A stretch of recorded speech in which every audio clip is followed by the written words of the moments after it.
pasi yengo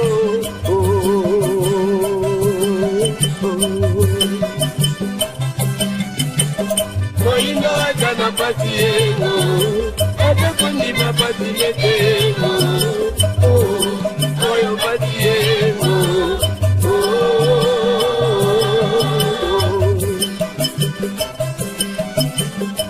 Yoki yopeki kolo bango Nebatingie Nabatango badiagre Nyotoego Matondo na bandeko nyonso ya République démocratique ya Congo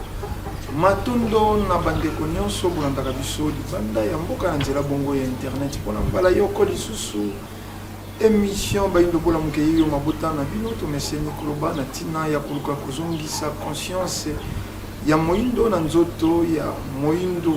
pouta mwa ntango moindo aze kotambola na kozanga conscience moindo aze kotambola na kozanga komieba yango soko bango bakolia ngulu bakotindela yo moindo makoso soko bango balei dendo batindeli yo bebisuka soko bango bakolata batindeli yo tombola lelo moindo aze kolata na basouvetement ya tombola ya bato ya yebite soko bazwei na morgue soko bazwei na bato babela maladi nini soko ya bate babela makwanza nyonso moindo aze kolata po nini moindo moto oyo afandi na mabele etonda bomengo kasi be moindo oyo moto ya pasi ya yambo ya moki tokolikia na manaka yelekaki to mekaki kotalisa bino babizaleli to pe lolenge kani moto moindo akomaka te na mesure ya korealize bongo maye aje kokana to pe maye amilobela to incriminaki christianisme to yambi bantango to yambi mituna mike kasi soko tokozonga mwa moke sima tolobaka manaka ya bayindo bola muka tolanda yango sans tendance et sans parti pris oyo biso tozeye koloba eze biloko ezeye koleka njonga njinga na biso eze biloko facilement moto akoki ya observer ou soit biloko moto avivaka yango mikolo na mikolo lelo moindo ayebite kosala projet à long terme ono ya christianisme moto moindo soko abimi na tongo ayebite soko akozonga na pokwa moto moindo soko alali ayebite soko akolamuka lobi na tongo évangile bakumbela biso be ya kobangisa évangile bakumbela biso ya kokomisa moindo limité oyo moindo azeye kobanga kolona nzete ya café kolona kakao moindo azeye kobanga kolona kokoti po ayebite soko akokoma kasi tokolikia na baloposo mosusu tomonaka bazeye kosala baprojet à long terme baprojet ya 30 ans plus tard moto azeye lelo a lancé projet moko te na 2050 te na 2056 investissement na esalami na lolenge wana moindo aprofere alo na bitekuteku po nsima ya sanza soko mibale soko misato akobuka akoteke akozwa misolo nzoka soko tozongi na bankoko na biso bayindo ya yambo bayebaki kosala milona ya ntango molai to tolobi baprojet à long terme na milona to baprojet to mabongisi ya ntango mikusi lelo tozene etumba te na baintellectuel mais bango baze cause ya discrimination baze cause ya dénigration soko tokoloba ta ndenge wana ya bavaleur ya bilembo ya bato po nini po valeur lelo ya moto eze ba papier azwei ba diplôme azwei yango eze kosala valeur ya moindo to ya moto kasi oyo ye azali eze na ntina te. Po bapesa yo respect, po baconsidere yo na société ya biso baafricain lelo. Fozala moto silisa soko diplômé en docteur en wana ata okei kobala famille wana ba espérer un avenir moko meilleur. Diplômé en licencié en docteur en ata soko zeko luka baninga nyonso bazali komona ke bazwi moninga ya ntina nzoka tobosani moto kaka ntango azali kobotama ayei na ntina moko songo kolongwa na ye na mokili ya molimo koya na mokili ya mosuni ayei ntina ntina wana ebalanaka na environnement, ntina wana ebalanaka na njonga njinga na biso. Lelo environnement ya moindo ezali lolenge kani fulu esangani na restaurant, église esangani na hotel porte moko, wenze esangani soko na église, bar esangani na école, hôpital esangani na finalement environnement nyonso ya moindo ezekaka pona ko détruire ba valeur ya ingeta bukutu nanga wana lisusu mondele ingeta yango bomona ka deux fois tolobaka bosataka na biso te utango mosusu bozwaka mpongi kasi religion africaine eze kufanda koluka kotala tango iso basi yezingeli. Lelo c'est facile abandeko mosusu bokomeli biso otaxe biso pro pouvoir tolinga opposition te ndeko bandela lisusu kozonga na manaka ya baindo bola mokatolobaka oyo ezeli réalité ezingeli moto moindo na mobimba na yango nyonso kasi po nini tokotelemaka makasi na opposition po toyebi ko opposition as instrument oyo loposo pemba koutilisaka nuit de jour mpona kodestabiliser bamboka makanisi baopposant bazalaka nango une fois intégré na pouvoir makanisi wana ekomonanaka te eze na bato mpe bautaki pouvoir bakenda opposition ntango bazalaki na pouvoir makanisi wana emonanaki te soko esi bakei na opposition bakomi binemi abandi kolakisa bino makanisi ya malamu oyo ekobongisa mboka bokobangisa biso te mpo tozokoloba boyebiki eze bosembo totangaka bakombo tozwi lelo koko na biso Tshisekedi opposition ya koko na biso na ebite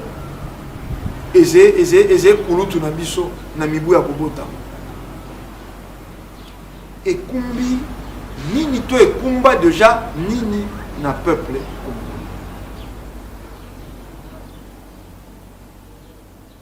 ata mokolo moko te atala nsima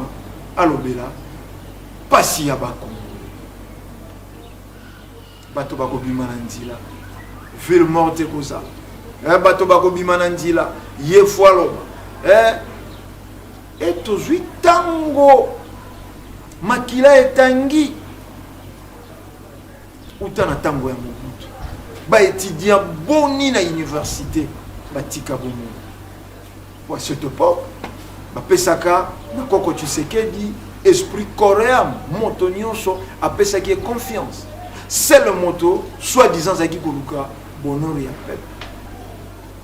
mais tolali yakoki kolongola Mobutu te mibu nyonso Mobutu asali na pouvoir soko 32 ans moto moko abundi na etumba te alongoli Mobutu abengi eba ya kosala Tshisekedi ya kosala na ete po moto wana azwi mboka na mandoki moto azwi mboka na mandoki yake moi na remplacé le vieux Tshisekedi akosala na été soko pour maturité politique exacte ba raison nyonso y étant juriste soko docteur ya en droit akosala na été toleki mboka etamboli na oyo etamboli bato s'enrôle le vieux Tshisekedi yazalaka kaka contre 2006 apesi mobeko bato s'enrôle souverain en 2011 ayaki ko se ressaisir ayako comprendre qu'asalaki erreur koboya bato s'enrôle ye moko avota te bato na ye mpe bavota te 2011 bomonaki docteur en droit akei koprêter serment na ndako na miso ya baninga na ye baleki na ye soko mpe na libota na ye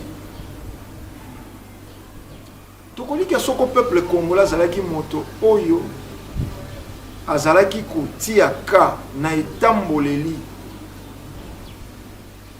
ya mboka na etamboleli na kozala na biso bakongolais ya République démocratique ya Congo bien sûr tokokoka te kopesa lisusu kulutu Tshisekedi maboko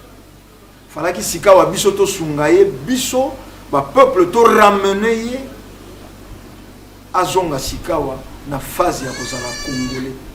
pour lelo tozali kososolo ndire bazebe étranger o balati étiquette ya kozala congolais na mibu bakomi na yango bazalaki bato ya koprepare sika wa kozonga na bango na mokili ya molimo mais lokola bango bakanisi yango te voilà ebele ya bapoliticien mosusu mpe bazali na soif ya pouvoir bakoti na nsima na ye mpo bautiliser le vieux Tshisekedi 2011 tomonaki baopposant nyonso kotia foto ya mpaka na biso Tshisekedi na nsima ya baaffiche na bango mais ntango bazwaki eke ye alobi bakota te na parlement tokoliki ya boyebi baréponse bakomaki kopesa ye elelo lokola bayebi bazali lisusu na esika ya kobatamela te bakimeli epai ya koko na biso Tshisekedi. Or en réalité lelo kotala état de santé ya mobange na biso Tshisekedi azalaki moto andima pema akoma moto yo tango yonso biso tokozwa problème politique mikakatano moko songolo tokokime pai na bango pona koluka bongo toli akomi lokola vieux sage o tokoluka tozala na ye na mboka pona bamakambo mie ekokomelaka biso me tokolikia yango te eza kana na biso na République démocratique ya Congo poni ntolobi bato bake na nsima na ye bakomi na suka bazali kotia le vieux na erreur bozwa nano moto lokola olenga nkoi natangaka ye mingi mpo nalandi mwa baaventure na ye mwa tro moto lokola olenga nkoi moto ya kobongisa bakongoli te tokoliki ya Congolais abima na ino na mokili ya milangwa akoyeba kososola mokili sima ebandaki kouta Angola ekoti na nzela ya lufu kuna basombi soko na $3 efuti transport nango $1 awa bakalkile na bataxes mosusu na badroit sima etekami soko 10,000 francs congolais alors epermetaki na mwa bato bazali na bandako ya ba 555 soko tolobi ndako ya manzanza na bato bazali na ndako komima oyo tolobaka ndako ya mwamba bandako ya mabele babandi kobeta bloc mpo bayeba kotonga bandako bapoliticien gouvernement ya République démocratique ya Congo balobi sima wana eyei kotulisa sima na biso awa désormais ekokota lisusu te ngeta mobeko epesani sima ekoya lisusu te sima ya ngola sima importé po silu sima na biso ya mboka elingi ekanga baraison ebele. D'abord sima soko silu cimenterie de Luka eze ya biso batravailleur ye basalaka na silu bafutamaka combien possible ezali soko ya tipo na Belgique Mata Forest Kongo azali na eloko te na kati ya silu po sinat oyo ezalaki sikawa ya biso toyebi te suite nango ntango bapekisi nsima wana ni baopposant ni soko majorité présidentielle moto moko ayoka mawa ya peuple congolais akenda loba trop c'est trop botikela peuple congolais moi esika ya kopema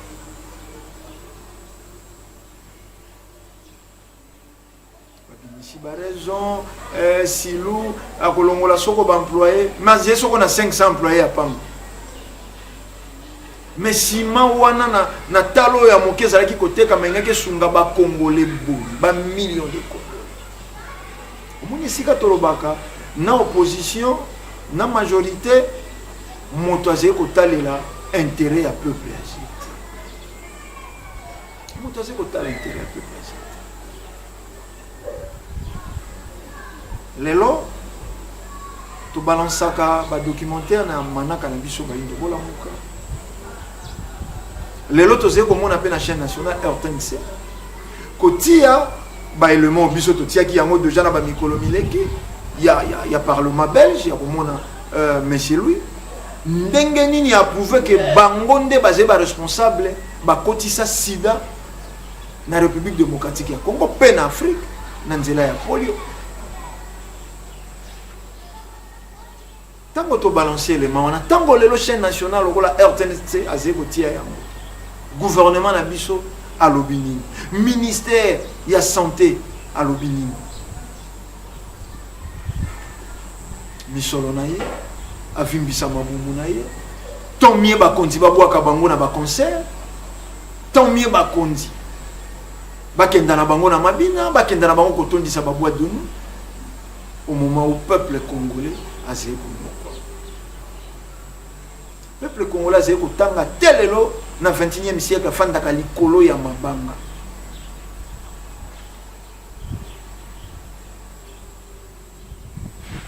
peuple congolais atekaka likolo ya fulu na meseni koloba soko bilili bize ngaka penza kotia bize oze mingi te soko tozali kobeta nkota yoko na bandeko bazali na teni ya rogi bobalansele ngai ata badocumentaire misato oyo bango moko loposo pembe baavoué lolenge kani bazali koboma moto moyini na bavaccin na bakisi périmé mpe lolenge kani bakotisa sida tolanda na ino bongo tokozonga na ndako ya mosala mpona kokoba manaka na biso tolanda.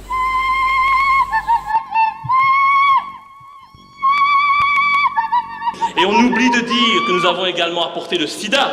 lorsque nous avons utilisé le peuple congolais comme des cobayes pour réaliser nos vaccins contre la polio. Désinformation et hypocrisie une fois de plus.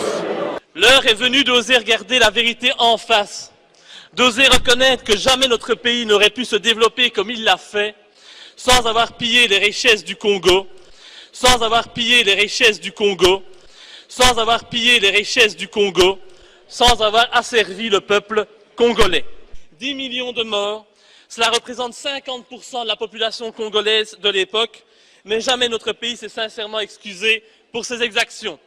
Aujourd'hui, plus de 100 ans après ces faits, notre pays a l'obligation morale de faire un devoir légitime et élémentaire de mémoire. Le Congo est pour toujours un pays frère, un pays sans lequel jamais la Belgique ne serait devenue une grande puissance européenne. Le règlement, c'est le règlement.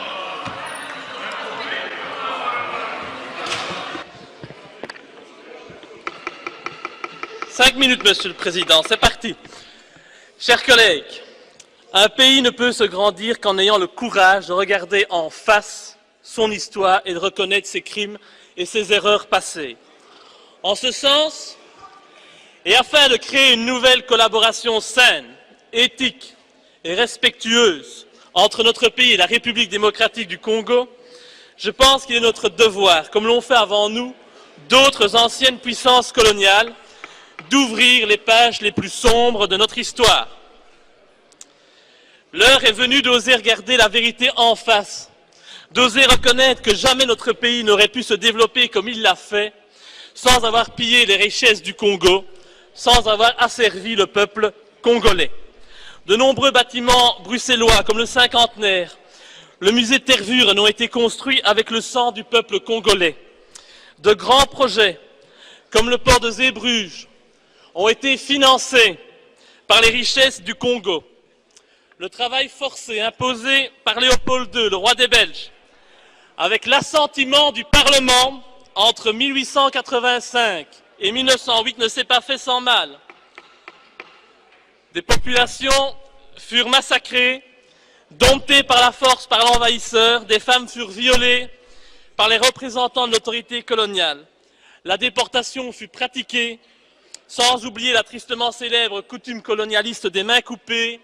qui toucha également des enfants. Après le règne de Léopold II, la colonisation a elle aussi fait de nombreux dégâts et de multiples victimes.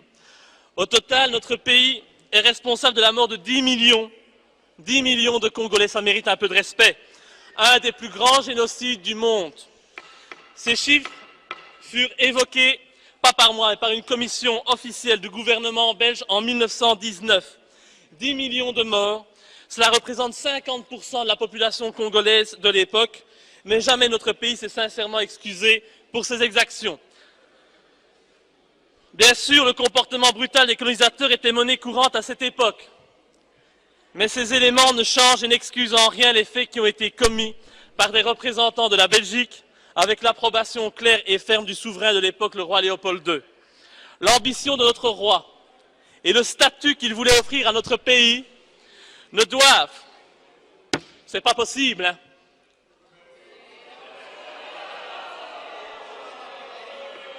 respectez, s'il vous plaît, les morts au niveau du Congo. On ne doit pas, nous ne pouvons pas manipuler la mémoire collective de la Belgique, ni salir la mémoire collective des Congolais. Aujourd'hui, plus de 100 ans après ces faits, notre pays a l'obligation morale de faire un devoir légitime et élémentaire de mémoire. Le Congo est pour toujours un pays frère, un pays sans lequel jamais la Belgique ne serait devenue une grande puissance européenne. Nous ne pouvons pas aujourd'hui jouer la politique de l'autruche, ignorer la réalité et transformer l'histoire comme bon nous semble. En tant que démocrates, nous devons nous excuser pour le mal que nous avons causé au Congo. C'est bien la moindre des choses. En hommage aux Congolais qui ont connu le travail harassant, exigé en échange de salaires qui ne leur permettaient ni de manger à leur faim, ni de se vêtir ou de se loger décemment ou encore d'élever leurs enfants comme des êtres chers. Pour ceux qui ont connu les ironies, les insultes, les coups matin, midi et soir, parce qu'ils étaient des nègres, ceux qui n'oublieront jamais qu'un noir, on lui disait simplement « tu », non pas comme à un ami, mais simplement parce que le « vous » honorable était réservé aux seuls blancs. En hommage à ceux qui ont vu leurs terres spoliées, au nom de textes prétendument légaux qui ne faisaient en fait que reconnaître le droit du plus fort, le droit du colon. Eh bien, pour ces gens qui durent accepter que la loi n'était jamais la même, donc qu'il s'agissait d'un blanc ou d'un noir, pour ceux qui ont connu les souffrances atroces des relégués pour opinion politique ou pour leurs croyances religieuses, comme Simon Kimbangu, exilés dans leur propre patrie, et pour qui un avenir pire que la mort était réservé. En hommage à l'auteur d'une partie de ce texte, Patrice Lumumba, arrêté et tué parce qu'il avait eu le courage de dire la vérité, parce qu'au Congo belge, il y avait dans les villes des maisons magnifiques pour les Blancs et des paillotes croulantes pour les Noirs. Pour tout cela, Pour toutes les souffrances infligées au peuple congolais, je vous demande de ne pas classer cette proposition dans l'oubli. Je demande à tous ceux qui se prétendent les amis du peuple congolais d'accepter au moins d'ouvrir le débat rapidement en commission. Partout dans le monde, cette proposition est soutenue, malgré ce que vous dites, malgré que vous n'écoutez pas, par des millions de Congolais. S'il le faut, nous déposerons une pétition avec des milliers de signatures, mais je compte aujourd'hui faire appel à votre bon sens. Je voudrais aussi faire appel aujourd'hui à la NVA qui flirte depuis un certain temps avec la communauté congolaise, via les actions du sénateur Carvan Low. Il est temps aujourd'hui de poser un geste fort. Les paroles ne suffisent plus et les Congolais vous regardent. Mes chers... J'ai laissé les prolongations. Merci, monsieur Louis. Merci, monsieur... Non, monsieur Louis. Vous avez eu... Monsieur Louis.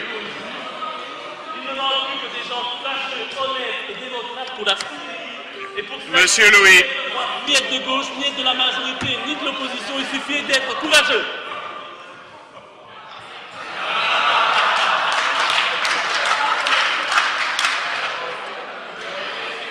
Monsieur le Président,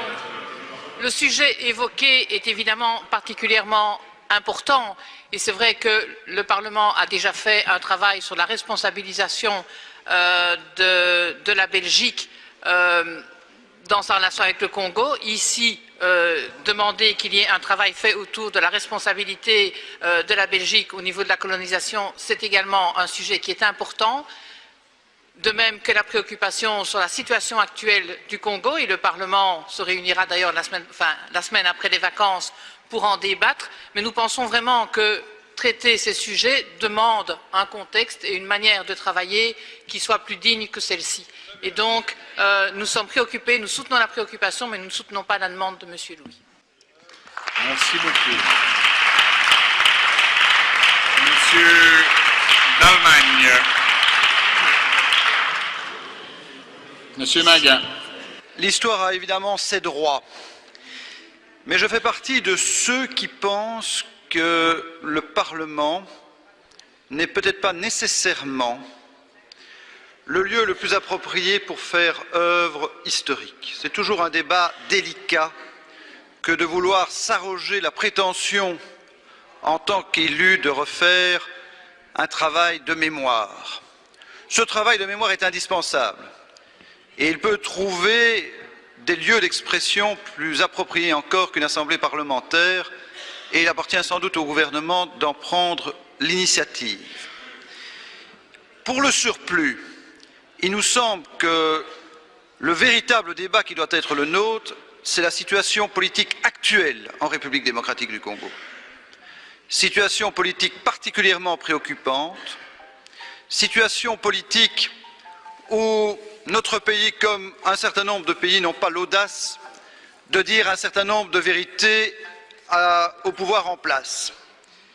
Et donc, je suis plutôt d'avis que la priorité doit être donnée à ce débat-là, sur tout autre débat, parce que c'est celui-là qu'attendent les démocrates congolais. Monsieur Maguin.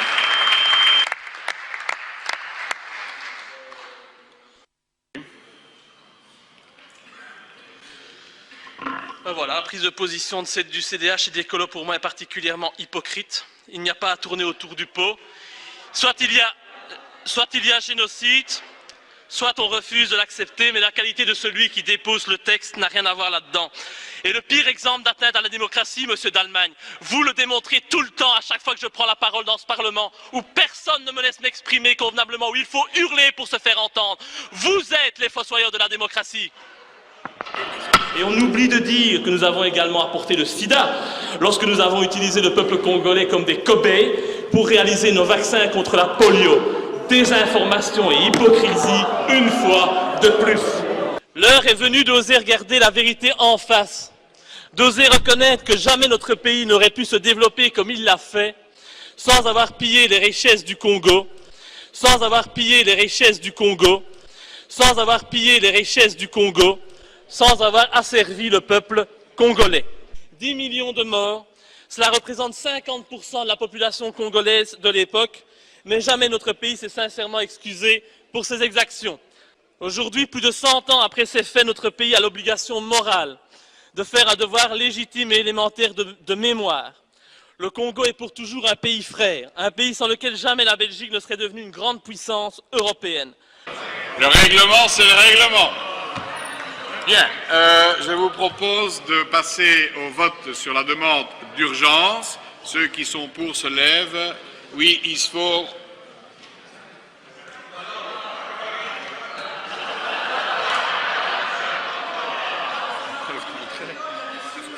Épreuve contraire.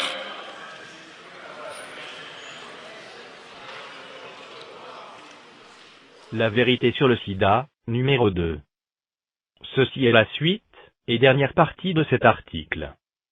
L'origine du sida est aussi à l'origine de presque tous les virus du cancer qui existent.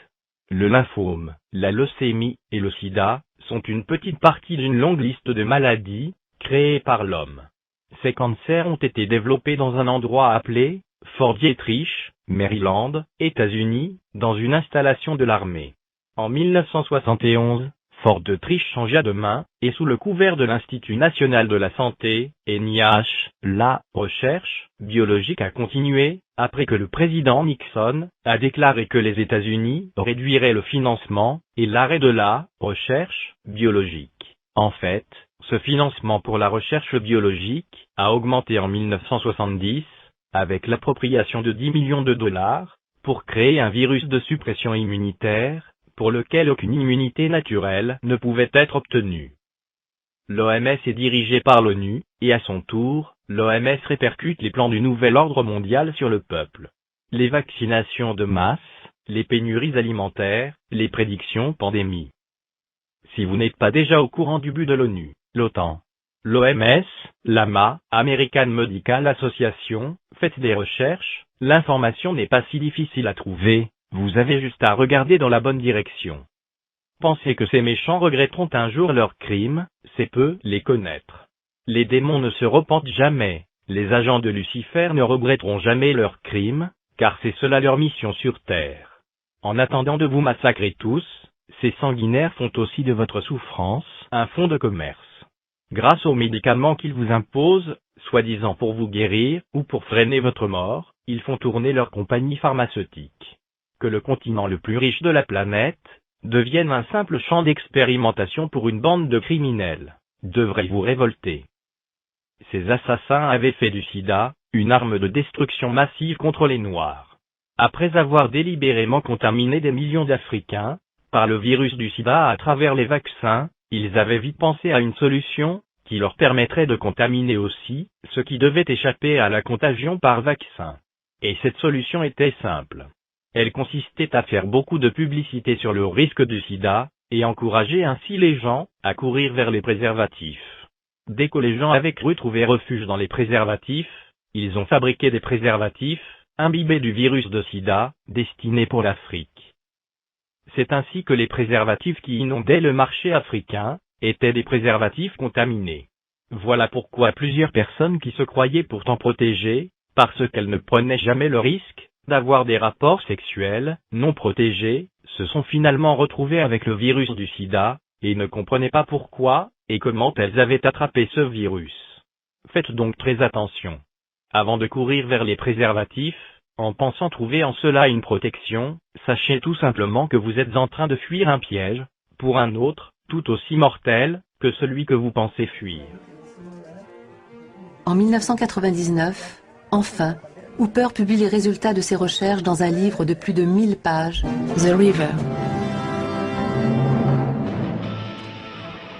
Bonsoir. Le sida pourrait-il avoir été causé accidentellement par les chercheurs? D'après un récent ouvrage, le VIH, présent à l'origine chez certains singes, aurait été transmis à l'homme quand en Afrique des scientifiques auraient utilisé des cellules de primates lors d'une campagne de vaccination contre la polio. Voyons avec l'auteur si ces assertions résistent à la critique.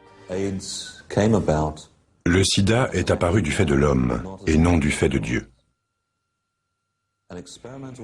Un vaccin expérimental anti-polio buvable, élaboré je crois à partir de reins et de sang de chimpanzés et administré à plus d'1 million d'Africains au Congo belge, au Rwanda et au Burundi entre 1957 et 1960,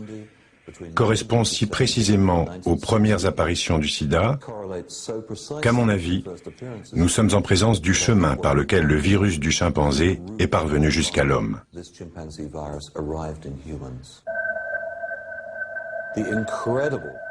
On voit sur cette carte la remarquable corrélation entre les endroits où le vaccin Chat a été administré en Afrique centrale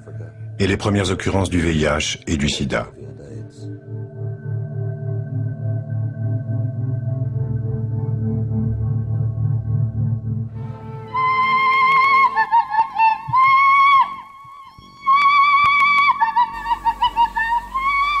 Matondo bandeko balandi bouti bongo kolanda bino moko ba documentaire wana biso tende to réaliser boyebi mingi eze bino bandeko ya mikili ya poto nde botinde biso yango matondo kimia balongo ezala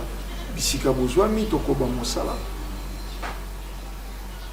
ba kondina biso bayebi biloko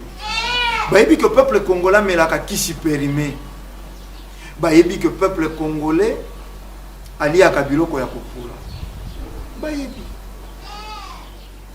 yango bokomona tobima nano na distraction politique lisanga ya futuka vana pambu vidi la bangunza nesongenzi na fumukusu ke munza na mpanda na ngola omba la balekaka na media balobaka to batelaka la personne ya président Kabila te lokola individu to batelaka kiti toze ko bunda kiti wana etikala libre elongwa na benjonction bato moko batindikaka ba président ya africain lokola ba pion ya dame bakolongola moto balingi bakotia pe moto balingi na bintérêt na bango tokolika totangelaki bino char de l'impérialisme mikololeki mais pas chez eni maye o ezelo kola intérêt ya peuple bolamu ya peuple moto ko apuyaka yango te mibeko eleki na ebite mboko ezangi nzambe soko toze même na ba gouverneur même na ba ministre même ba député na ebite awa na Kinshasa awa na République démocratique ya Congo tomoni mibeko et puis mboko ezena mibeko pene se développer le lolobi mosika mikoleleki ba mibeko ezalaki awa tokoki komona te taxi to taxibus ezanga couleur ya bendele ya mboka mibeko esalamaki eleki te na baetando baveye sonorisé tapage nocturne bar ekoki efungwama te na 16h soko avant 16h bar ekoki te leka minuit bar ekoki te kangama na ekole mwana ya kelasi akoki ta kota hotel mwana na uniforme akoki ta kota bar tomonaki mibeko mituka yonso fo ekenda na contrôle tomonaki mibeko oyo epesami suivi ezalaka te ntango moko basali lokola kokanga bazododo na nzela ya lufu bongo zododo eutaka kaka lufu me meme awa na limete bendie bazali kosala zododo soko ezali na biloko ezali kokota facilement pour détruire le peuple congolais wana bakonzi bazali absent wana toze ata na mokonzi moko ta kolobela ba énergie batelemelaki ciment etiki kokota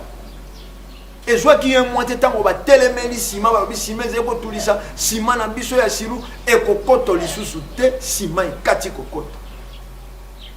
bongo zododo bongo baji expiro ezali kokota par louf tellement na route de Matadi kobanda soko vendredi matin te tokoma lundi otala biloko kouta Angola via lufu ndenge ezali kokota wana moto akotelemela zete ifalaki nsima nde babimisela énergie bongo soko baopposant bazalaka na souci ya peuple congolais baloba teke gouvernement nde baloba teke mpende azali kosala bango mpe basala ezali na makambo mosusu opposition atombolaka mongongo lelo tozwi lotiliki ya mboka na biso énergie eze pe na ministre mobimba ya énergie mais totala bato boni awa kaka bambula ezongi awa bato babandi kokufa kokangama na courant SNEL démissionnaire kilo eze pe na PDG eze pe na moto mobimba lekaka pe na media PDG ya SNEL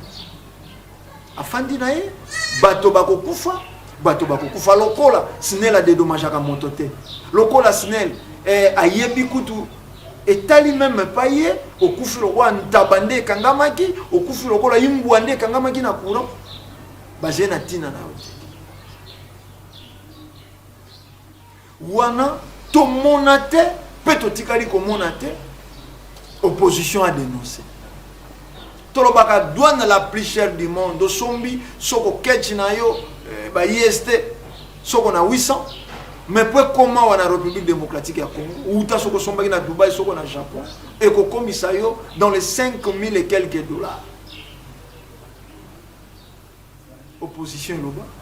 et bango moko soi-disant basé na pouvoir nanya loba et lelo et comme le roi ali paté opposition zeko samba na kombo peuple opposition soi-disant lobaka na kombo peuple bango pe bakomi ko kima na peuple alobi na ye alingi na ye désordre te bino pe bokanisaka peuple yango to banda ko kota tolobaka Kinshasa mboka ye soko mokolo nini nazeko seka na tali dispensaire moko na mai ndombe kuna soko na bokutu bazé ko réclamer basi babotaka na bitoko bazé na mbetu te musi soko ya 3 cm ya épaisseur bazé na bakisité bakotokisaka seringue mais bino bozé nzete ya kokauka soko même na capitale ba dispensaire mosusu tel alors batokisaka ba matériel na bango na nzungu mai ya moto tebite soko peto bengango ko stériliser soko to bengango ko vukuza soko nebite awa na Kinshasa mais mboka ezena bakonzi mboka ezena gouverneur mboka ngo ezena ministre ya santé to ebite bozeko kamba banyama to bozeko kamba bato biso to kolikia bakomaka mokonzi pona bato po benga mapapa foza na bana po benga mayaya fo baleki baza poza la mokonzi fo basali baza fo basibalteur no baza mais boze bakonzi ya bana po bozalaki batata ya bana na bino bobenga maka bakonzi te po bobenga ma bakonzi esengelaki bokoma bakambi ya bato moko songolo po nini botikalaka ba ministre ya mabota na bino te les gens souffrent le peuple congolais zeko nyokwa yango moni pourquoi tolobi na bino bandeko na biso ya diaspora de partout bino bozali parce qu'il y a peuple congolais eze kakate et bonga ya président de la République oya kokota kosala na banani oya kokota akosala nini pe akosala na banani soko entourage 90% ya batoyo basimbi e kambemi ya mboka baze bato baze kotala kaka mabumu na ba pona intérêt moko songolo gouverneur akokia bimisa mobeko na ye biloko nyonso emituka nyonso fekenda na contrôle mbongo wana soko akokisi montant oyo azena yango posa e mobeko ekufi manzanza ekotambola ezekotika milika na boulevard moto azekomata na mutuka azoki azwi tétanos akufi mbango to mosuku koleka moto batuti na motuka po mokonzi wana gouverneur wana azalaki na posa amisala misolo na ye atiaki mobeko moko ntango misolo na ye ekoki mobeko ekufi tomonaki ministre ya santé kosala tournée kokenda kokanga biloko ya bachinois oyo ya badiagnostic soko ya nini maladi ya mibali bakanga yango epai ya basi maladi ya basi bakanga yango ya mibali boyebi bolanda yango pa ya ndeko na biso Molière bakanga bana mibali na ba règle douloureuse Et lelo bozonga kuna pona kotala ba centre wana ya ba chinois ekangama esibisa sanction to lolenge kani mengala ko bisa bino ezonga ba simbisio machine et détecter maladie nini papa ya bato ya mokolo azeko nyokwa ma misu ezena ba problème akenda simba ba moni misu ba moni nini ba ekomona na ba règle douloureuse et wana c'est normal eleki nango normal kimia opposant ko lobana ete o bazeko kufa bana na ete yepe soko bana na ba beli ba kokenda na bango na bopito wana te na ba centre wana te azena facilité ya kosenga visa mwana na yeke ko se faire soigner na Suisse to na France to na Italie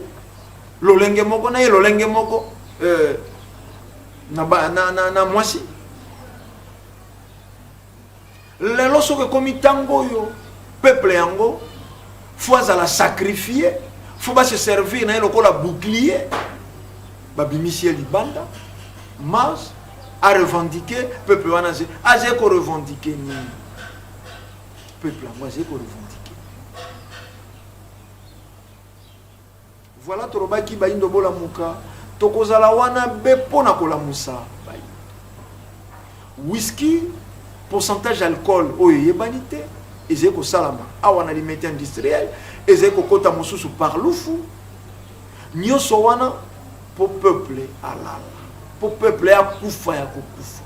nzokande soko réellement ba continue biso bazena souci ya peuple jeunesse ya lelo avenir ya lobi maintenant nyakoki andima mwana na ye aboti amona kalolenge mwana zeko kufa amona kalolenge mwana komi molangwi masanga lelo na bana ya ba 12-13 ans ba melaka sododo opposition zete pouvoir pas zete peuple azeko vivre na boye moko ebandelite suka moto akolobela ya zete bakanisaka ye soko komi na ntango oyo balingi base servir na ye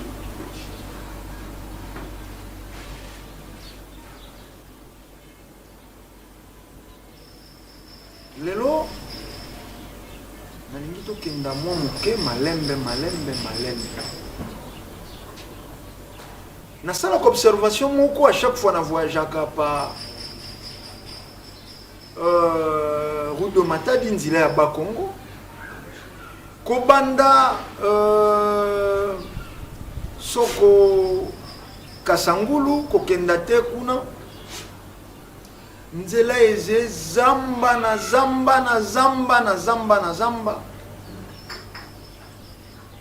ata milona moko ezete ba opposant basombaka ba immeuble bafalera ba 4 milliards et demi de dollars na libanda ya mboka to banda kotuna na bango bayebaze na pouvoir na bango bayebaze na opposition awa nani azata na mukala oyo kolesa peuple oyo ya lobelaka awa naini nazwa na etan oyo bokolaka tane fiske mbisi mibale mpona peuple na ye. La fois passée tolobaki na bino bizaleli mibale oyo christianisme eloni christianisme e rendre ba dirigeants européens mature et rendre ba dirigeants européens ba responsables pe tongi bamboka na bango mais christianisme e rendre ba dirigeants na biso ba égoïste pe ba naïf. Mokonzi kaka moko oyo azeko kama na République démocratique ya Congo soka kena mikili ya poto ata meliju ayebi koluka esika akotia récipient oyo après komela jus ayebi soko alei soko etabe soko nini ayebi kokenda koluka esika nini akokia tia poso ya etabe mais awa lokola bango moko pe balingaka ezala fulu en plein boulevard à Kitisi glace à bois qui soko molangi plastique ya jus soko mosusu akobwaka soko préservatif utilisé abwaki. C'est comme ça. Mboka ya banyama, mboka ezanga nzambe, mboka ezanga bato ya makanisi, bato nyonso baze kosala lelo ba evraka pona loposo pembe, ba evraka pona Occident. Pa ina bango Europe ndezala malamu, Afrique ezala ya kotoboka. Yango ze komona ba politicien koleka na télévision balobi le 19 décembre toko détruire yo tongani. Oyo ze kotinda ba détruire. Oze ko détruire yo tonga nini. Soko zena même pas mukala ya bite côté. Oze na même pas soko li gablo. Ataya soko longola ne fils que 16 personnes UPNT boulevard. Oze na yangote. Tango mobiliser bilenge ba meli bangi lokwa lelo pe bangi komi kote kama lokwa cigarette na kwa nyoso ko lega baze ko bafandi baze ko mela bangi. Ba soda lelo na ibite ba bisolo ya bangi te bakangela ka bangi te mobebo ya bangi elongo na ebite. Peuple congolais coincé batiki ya kenda ko sila ko moisir na yemoko responsable autorité ya mboka metele mi poloba le 19 ekoinda bakobuka bakobuka eloko yo tonga bakobuka nini. Et au Cameroun, soit des intellectuels, l'équipe nationale va appuyer. Toti kanaino kozindisa peuple ya zena ena no malheureux ali akate tala oyebi tango mosusu to bimakanaino na ba futilité toti ka tango so fandi quelque part au sali vidéo na yo o se moquer na peuple congolais lobi tokoya ko buka to ko bimisa bato libanda tende konanga fande siko zeko fanda tango mosusu ozi na facilité ya komela jus non webite bato mosusu baze awa alambi matembele mazangi mafuta ya kotia na matembele kopo ya mafuta ezalaka soko 150 francs mazangi mafuta ya kotia na matembele pour calculer soko kolongola 150 francs pour somba mafuta tia na matembele c'est que côté ya fufu et kozanga de préférence bali ya matembele zanga mafuta mais fufu ezala mwa monene pour bana bakanga mwa mwesto bana wana yo kanisa bangote ba politicien bakanisa bangote lobi bobengi bango nandi to baki yango ba para mususu bateka bilamba na bango ya nzoto po bana na bango batanga oyo na ino batanga basilisa lelo bo pousser bango basala ba cabine moto sali 18 ans pour na kotanga 6 ans poste primaire 6 ans cycle d'orientation humanité 6 ans université tant so gradué après licence moto wana bo pousser akenda ko sala cabine abanda ko landa ka soko intérêt à $3 le jour et lobby beaucoup kosaye vous avez un souci naie abima revendiquer droit naie est-ce que botala ka ba manifestation il y a le poso pembe bino bande ko bozena mikili ya poto. C'est vrai pour moi na politicien na bango ko tinda bino ko exciter bato ko bima libanda basala bakasi makambo mingi to kolobaka ozula ngonda kisa ba politicien wana lelo ba opposant lelo ba basé na majorité na ebité nani akolobaka nisaka peuple kuna na poto mabele po ebotambuma il faut ba traiter mabele il faut soit traitement ba bandi na ino na ko traiter yango moko mabele si masoko ba tie graine so ba tie milona ba komi kolandela lisusu traitement ya milona kasi total na ino na mwa minute moke mboka ya ba conscient ko bandana na ba kondite na peuple na mboka ya ba inconscient ko bandana ba kondite na peuple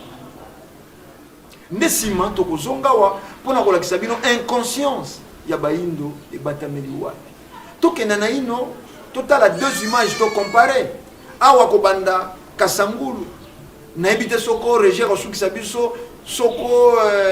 na songololo soko tokoleka songololo kasi tokolikia bokotunu eze mboka ya bamboloko na bamboloko to eze mboka ya bato bazalaki to baze na possibilité ya kobokola nzela ekoma normal bokotala nzela ya Europe plus de 500 km milona ebandeli te suka bakonzi na biso bakendaka na mikili ya poto bamonaka ndenge bakonzi ya poto bazali kolona mpona bapeuple na bamonaka ndenge bakonzi ya kuna bazali kotonga mpona peuple na bango soko bakei bayeli biso nini po bengama moto ya mbongo fo koma kokenda pique-nique na tata na mama na mwana bazali kosokola na piscine wana sika bakomi na éducation ya Europe yango bango bayeli peuple congolais elakisi moko moto moko nde toyebi te soko mboloko soko simbriki me bomoni mboka ya bato milliers de kilomètres nyonso milona mais s'il vous plaît na mabelo ekauka mabele Europe boyebi yango il faut ba traiter yango na lolenge elongo bani e ba traiter milona po emonisa même moto moyindo azali na mabele atobwaki mbuma ya nguba soko mikolo mibale oleki te oniati yango esusu te lobi okuti makasa e lobi wana obuki nguba olei mais tala au nom du christianisme yango bapasteur chance tobali kokenda na esika oyo na bato bokomi kocomprendre lelo moto azokoka kokenda kolue stade de martyr te ezalaka ntango tokomi déjà publicité le 31 décembre bastade nyonso ekangami plein bazali kobanga le 19 décembre okenda kolue lokola bazali bacommerçant baluwaka stade wana revanche mpo bato bakoya batiyela bango misolo offrande spéciale année oyo kozala lokola année passée te maintenant tokokoma na année yango bakomi koincriminer président de la république bakomi kofinga bapoliticien mais yesu palakaki te bokocomprendre que christianisme fruit nango égoïsme fruit nango paresse na bakonzi lokola babimeli kaka na noyo wana ya christianisme moto yebi kosala mpona pe mankoko na biso mokonzi azalaki ye moko mpona bato mokonzi ye moko mpona bato et non mokonzi mpona libumu na ye non biso bayi tobotami na mboka moto ayei na mboka azali na ntina ya hotel te areserve mbongo ya hotel esika ya kolala areserve mbongo ya restaurant non okomi na mboko se présenter nauti esika boye nazali kokenda boye soko nabosani esika nazokenda to ngonga ndeleki kolia komela na yo okotika nde bilia soko ozali makasi okokumba na nkutu ozali na yango me bilia misusu etikali yango balobaka ndako ya mokonzi ezangaka bilei te oyo akotaki nzambe akangi nyama akoya kotika oyo ya mokonzi oyo akendaki kofusola milona akoya kotika mpo bayebi baleki nzela nyonso bakokomela epai ya mokonzi me lelo moto azali mokonzi eloko ya liboso mwana fo akenda kotanga na poto okimisi ye mopepe ya sododo mopepe ya bavaccin repete mpo lobi ya yesusu kokonza biso bokokosaka bato me bokokoka kokosa te bagénération nyonso lelo bato bapesaki bino raison kasi tokolika lelo bakomi kocomprendre bino ke bozali komanipule bango problème nini bino si boloba botreta na nkombo ya peuple ebele ya bato lelo bazali kolala libanda po érosion ya delvo ekumba bandako na bango érosion ya cité Mobutu ekumba bandako na bango nani akanisela bango tozali na jungle mboka ezanga bakonzi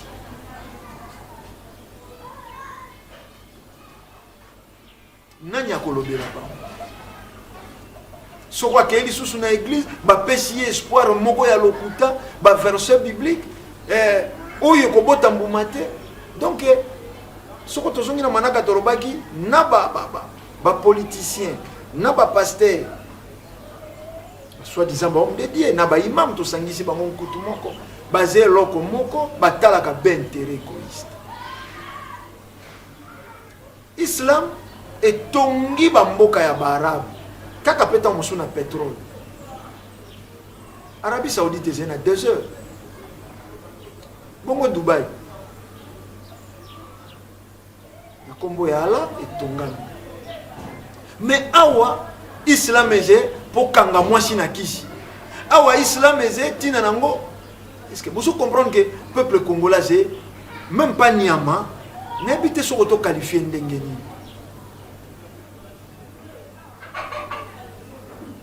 Islam awa soko indi sakaka mbunzu na kotuta kayango na sima to ebite Islam awa ezepo soko sala na domination soko sala na porte-monnaie magique. Mais bango bara bakolo Islam basé na ba banque baluka ba porte-monnaie magique basé na ba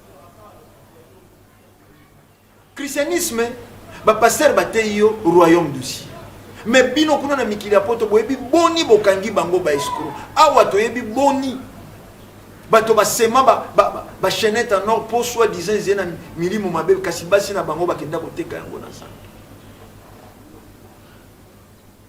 Bato wana nyonso basé kotala be intérêt égoïste. Imam lokola Islam ekozwaye en charge azé kolendi sabino azé kondimisa bino pauvreté. Azé kondimisa bino pauvreté. Et pasteur logo l'église ezé kozwaye en charge azé kondimisa bino pauvreté. Babakisa ba verset o ezé ko servir ben intérêt na ba. Et tokei na ba politicien lolenge moko pona kolia na ye na mwasi na ye na bana. Nulle part au monde, tant mosusu kaka en Afrique noire, pour aller un bon politicien, faut aller un bon menteur. Pona koyeba ko kamba politique, obenga ma politicien, faut aller mokosi, faut aller une expression facile. Okokyo la kabato, lobe okatela bango ndambo ya mapata. Wana nde ba moni yo politicien. Et peuple congolais, lelo, biso na religion africaine, ne songendi la fumuku sokia muzana panda na ngolo basé mokambi to président bangunza mokambi ya religion africaine to lobi religion futuka. Bozonga bosala rétrospective ya ba numéro na biso nyonso. Bokomona ke na ba moment ya tension nyonso biso lisanga ya futuka fana pambo vidila to telemaka petolobaka. Na 2006 après l'élection kita na mokili to telemaki to lobaki ko kebisa na bino ko kana na bino ezala boze na raison to kei na 2011 miso nganzi la tombola ki et lelo na ba tension politique to zalaki parmi bato to lobaki na bino yambo tata na mama ba keisi kawa dialogue pona koluka bolamu ya bana. Bano babelaki makwanza, bano babelaki kwa shorkor, bano bakotaki na mpasi, tata na mama sikawa, bayoki susi ya bana wana, basanga. Mais awa bosangani, awa kalate gouvernement zeko bina, on est en 24 jours. Réellement boko kanisa pasi ya peuple congolais, to boko zala wana, botali lisusu, bao bazalaka na note, bao bautaki na kopema, lokwa bakoti, ba récupérer ba tondisa na ino mabumu ba somba ba château libanda peuple congolais zongisi c'est le moment peuple wana nyokwani boyebi ba immeuble boni bo somba o ezala merci à l'oposo pembe soko kutu ba général soko ba généraux bazeko kanga bango ba bien bongo bino ba civil bongo bino ba lizanda. Si bozo tango bofanda bakangi biloko ya général tango fort balobi soit disant yibaki mbongo mais bozo ngiselango peuple congolais bakangi ya général Célestin Kanyama ingeta bolobi yibaki mbongo kasi bozo ngiselango peuple congolais États-Unis okangi ba bien wana na titre nini na cadre nini bayiba kimbongo wapi na Congo. Congo eza na ya peuple congolais. Ingeta botala ba kontina bino bayiba ki misolo ba ki kotia pa na biso to kangi yango wana to zongisi soko na trésor public soko to kotongela bino soko loko nini États-Unis akani. Yango bino ba politicien lokuta na bino ezeko mona na polele. Toyebi bandako na bino na mikili ya poto. Toyebi ba villa na bino ba immeuble na bino na mikili ya poto. Kasi bo banda pe kotanga awa na Afrique noire ba immeuble ya ba député ya poto. Bo banda pe kotanga ba immeuble ba appartement ya ba ministre européen. Vous avez sacrifié peuple na bino pour beaucoup misa ba maître na bino. Awa boze ko tongate ba mboka na bino eze na ebité soko to ko benga ngo désert soko ba fulu soko ba nini tuzwa naino e pai na ngana na bandundu tuzwa naino e pai na ngana bandundu ça fait mal nanya ko kyandi makelelo bandundu azena na 80 quelques pourcents ya ba politiciens actif na ba poste ya Malonga, même pas morgue ya Malonga, même pas nzila ya Malamu, même pas école ya Malonga. Mikolo ekoya tokotiela bino ba école na ya ba province nyonso ba hôpitaux na bango bokoka motema pasi, bokoka motema pasi mokoka mwa ba politicien wana oyo na mboka na village natal na ye, même pas ndako ya Malonga, même pas eloko ya ntina mazena na immeuble a somba soko 4 milliards et demi na France. Ministre nini français a somba lopangwa. Même ambassade ya France ba aménagaka yango malamu te awa na République démocratique ya Congo po eze bongo bongo. Toko kendaka malembe bosembo eze na tina te bati yango busebusebu.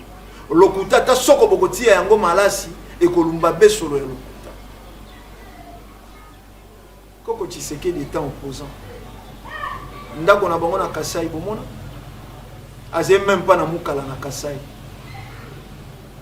Même pas Ligablo na Kasai. To banda ko sili saba Congo. Ba gouverneur. Et puis Sabino Mayele. Oboze ko tonga kuna. Mais basé ba maître na bino. Déjà si on a 72 Mobutu Saki parmi les 7 milliardaires ya moki. Misolo wana na ino nanya mona yango. Bana na ba koka ko bénéficier nango. Point d'interrogation. Bo souffrir to kabwana etandeze ngonga. Tokutani na bino na poche ezali koya pona manaka isusu matondo.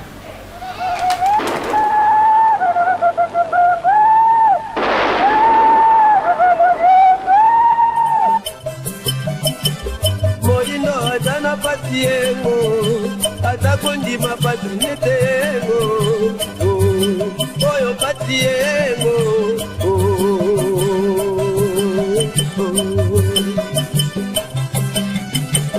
Moino atana patiengo atakondima patunyetengo